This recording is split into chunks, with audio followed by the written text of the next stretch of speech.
সব থেকে বড় কম্পিটিটর কে, তৃণমূল নাকি বিজেপি? বাংলার মানুষ তো বুঝে গেছে যে বিজেপিকে ভোট দিয়ে তারা ভোট নষ্ট করতে চাইছে না, সেটা বিভিন্ন জায়গায় আমরা দেখলেও বুঝতে পারছি। কিন্তু বিজেপি তো তার ভাগের রাজনীতিতে নামবে, তার ঘৃণার রাজনীতিতে নামবে, সেটার সাথে লড়াই করার যে লড়াইটা, সেই লড়াইটা লড়ে নেওয়া হবে।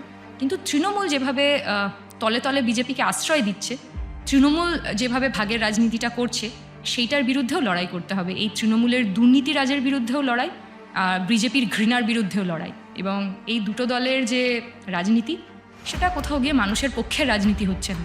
তারা গরিব খেটে খাওয়া মানুষের কথা বলছে না, সাধারণ মানুষের হক রুটি রুজির কথা বলছেন না।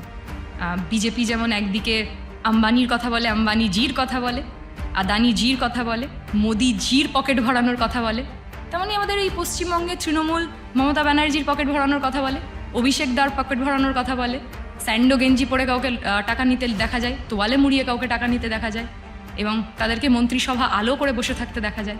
ফলে যারা শুধুমাত্র নিজেরা মাইনরিটি এবং তারা নিজেদের পকেট ভরানোর কথা বলে, তারা কখনো মানুষের রাজনীতি করে না, তারা কখনো মানুষের হয়ে রাজনীতি করে না।